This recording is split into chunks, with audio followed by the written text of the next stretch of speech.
Dear brothers and sisters, in the name of God, this week we have traveled through Holy Week, the final part of Lent, a 40-day period of preparation leading up to Easter. Holy Saturday is a day of vigil when believers watch, wait and pray. This is an in-between time, a day when time can be spent reflecting back on the traumatic events that have just taken place, remembering the arrest and crucifixion of Jesus, his burial in the tomb, and the grief of his followers. It is a time of looking forward with hope to the new possibilities that might emerge beyond those events.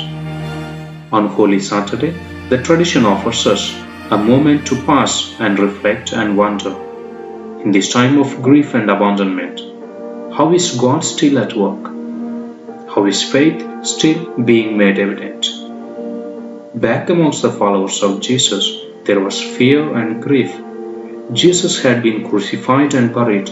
He was no longer their leader. They had been left alone, suddenly and dramatically. What they had come to know and value as their normal and regular life together had been interrupted, turned upside down. The Gospels give us clear indications of this distress. If we enter into the stories that are offered by the evangelist, we might begin to imagine how the disciples were feeling. Like the disciples, on that first Sabbath day after the death of Jesus, we do not know where we are going. Like Thomas, we do not know where this is going. Like the two on the road to Emmaus, our hopes have been shattered. Like the group gathered behind locked doors, we are caught in the grip of fear. We do not know the ending. We can have hope.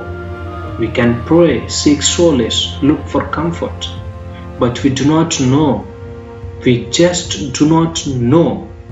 And that is a very scary place to be. Holy Saturday is where we are now, in society, in families, in the church, and in our homes. We are with the disciples separated from the one they had given their all to follow, wondering what the next step might be. The Christian festival of Holy Week moves on beyond this day. It reaches its climax on Easter Day with celebration marking Jesus' conquering death. The Lord is risen. He is risen indeed, is the greeting we exchange on Easter Sunday. The traditional Easter affirmation is that Jesus rose on the third day. Counting inclusively, as was done at the time, beginning from Friday, means that Sunday is the third day. This leads into an expression of joy, an Easter assertion that the trauma and grief, the uncertainty and fear are now past. Life is different. Hope is renewed. The future, even if it looks different, will still be viable. So it is with our lives. Holy Saturday should be a reminder to us that even those things which seem to be the worst of tragedies are not always what they seem. God the Son was obviously doing great things as he laid in the tomb. He was accomplishing his mission of redemption.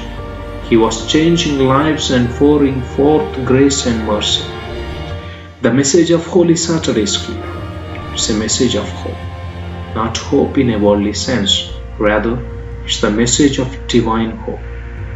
Hope and trust in God's perfect plan. Hope in the fact that God always has a greater purpose. Hope in the fact that God uses suffering, and in this case, death, as a powerful instrument of salvation. Spend time in silence today, my dear friends. Try to enter into the reality of Holy Saturday.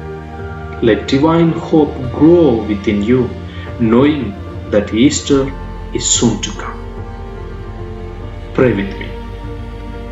Lord of all hope, I thank you for the gift of your suffering and death. Thank you for this day of silence as we await your resurrection. May I also await your triumph in my life. When I struggle with despair, dear Lord, Help me to be reminded of this day, the day when all appeared as loss. Help me to see my struggles through the lens of Holy Saturday, remembering that you are faithful in all things and that the resurrection is always assured to those who put their trust in you. Jesus, I do trust in you. Amen.